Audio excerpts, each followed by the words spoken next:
File naming and sorting is the beginning of any path to a paperless office. In this video I'll discuss some of the aspects that make the process easier. The first aspect I'll discuss is the file naming convention. This is a starting point and differs for every user. Effectively, it needs to include enough information to tell the user what's in the file by looking at the file name. The second is a utility called NameThatFile, which I've developed that makes the file naming easier and more consistent.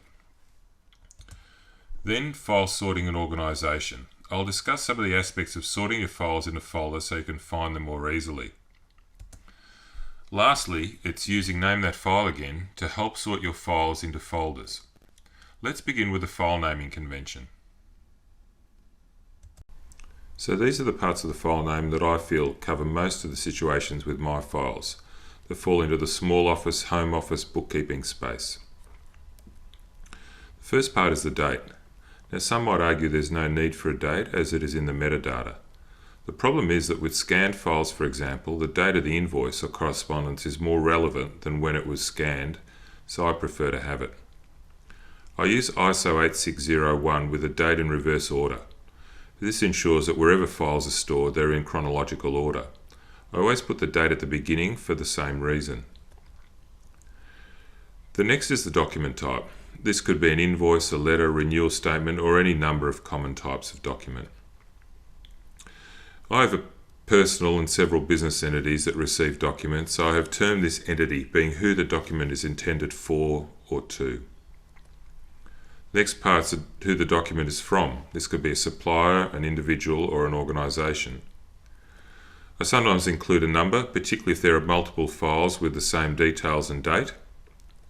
Sometimes an optional note that may be included at the end of the file name, and the most typical example would be warranty receipts to reference the details of what was bought. The last part is IC or OG, i.e. incoming or outgoing document. I don't use this myself, but see that it would be useful in a business setting as I don't have too many outgoing documents. You could also consider putting this at the beginning of the file name. So what does my file name look like? I start with the date, the document type, the entity, and the supplier. Now I find the date difficult to read in this format, so I prefer to include dashes. This improves the date, but the remainder is still difficult to read. The common wisdom is that underscores make the file name easiest to read. Initially I was reluctant and thought it looked clunky, but now I tend to agree that it makes it easier. The date and underscore format can be adapted to different applications, example trip photos, or various other document formats. So here are some further characteristics of my file names. My goal is to keep my file names as short as possible, if for nothing else so they fit more easily in Explorer columns without having to widen them. The more relevant reason, however, is that there are limits on the length of file names. In the example above, the file name is 41 characters, but when put in my usual directory structure, the fully qualified file name contains 81 characters. At 259 character limit, there's still a lot of scope for long file names, but if deep in a directory structure, it might become relevant. I tend to have no spaces in the parts of the file name, again to shorten them. Pascal case is used to improve the readability with the first letter of each new word capitalised, and I abbreviate or shorten whenever I can. Once I'd established a file name, I needed something easy and reproducible where I could use my mouse to select from predefined lists to formulate the file name. What I'll give you is a brief look at the utility, but for a more comprehensive explanation, please watch the video, NameThatFile, File Naming and Sorting Made Easy. So here's what it looks like. So the application that I've developed is called NameThatFile, and its user interface looks something like this. So a bit of terminology to start off with. The text that makes up the parts of the file name are termed entries, and these are then grouped into categories. Now if we use the example of my common file naming convention, we started out with the date. We would then select, in my case, the document type, and then we would select the entity, and then we would select a list of suppliers. Once we've done that, we can choose the file name, parts of the file name, by selecting from each of these categories. Now you wouldn't want to do that every time you wanted to name a file. So what we can do is put these list of categories in the order they are in a particular scheme. So if we were to choose General, the categories are pre-assigned, and then we simply just choose out of the list of entries that are presented. Now one of the useful features is that as we change, because not all suppliers are likely to have, for example, not all entities are likely to have the same list of suppliers. So it makes sense that it would change depending on what you select in this category. So if as I go down this list, if I change, the next category changes automatically depending on what I've selected here. So once all of the parts of the file name are selected, the file name is generated in this text box. This can then be pasted into any text field that requires a file name. Now all of these lists are fully customizable simply by going to the Categories window. As you'll notice that as I select each of these categories down the left hand side, the list of entries becomes visible on the right. Now all of these can be edited, added to, or deleted as required.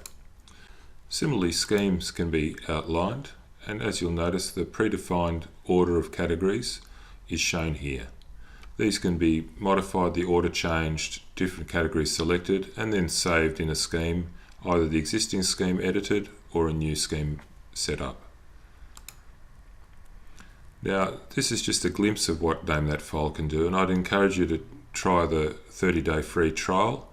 I'll put the link to the website down below. Having a system to sort your files into folders saves you time when you need to find them.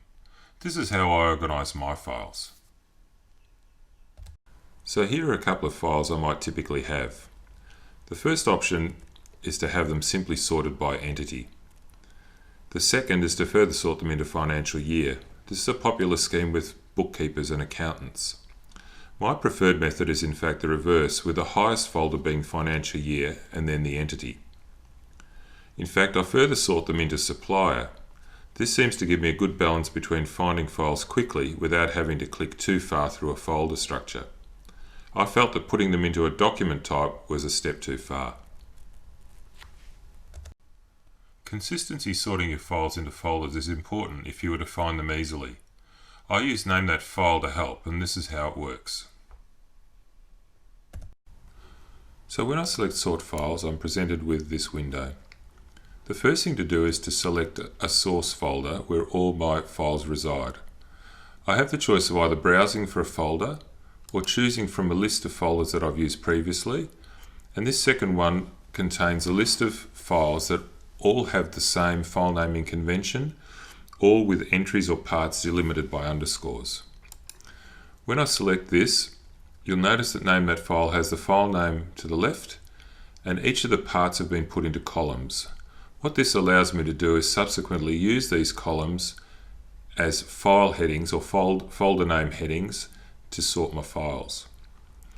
So in my situation, I would commonly use year first, part 2 being the entity, and you'll notice as I do this on the right hand side a preview is generated, so you get an idea of how your folder structure will look in your destination directory. I would lastly have part 4 being the supplier, and the directory structure is shown. Now if I click on any of these highlighted folders, being the lowest folder in the series, it will show me which files will end up in those folders on the right hand side. Now you wouldn't want to do this every time you were sorting files, so it makes sense to have a file sort order or file sort scheme selected or pre-saved. So for example, if you were an accountant or a bookkeeper, you might prefer to have a scheme called Bookkeeper established, which if you look at the preview is the reverse of what I had earlier and has the entity first, then the year, and then the supplier. Again, you can preview any of these to see which files will end up in there. Now once you've done that, the last thing to do is select a destination folder. You can either browse to it or select from a previous list if you've had them there already. And then you have the choice of either copying or moving files to in that new folder structure to the destination folder. So to sum up, there is no one size fits all and everybody's needs are different. But establishing a convention and sticking to it definitely makes your digital document management life easier. It takes discipline though, but it is worth it. Hope some of the things I've adopted and tools I've used in some way help. Thanks for watching.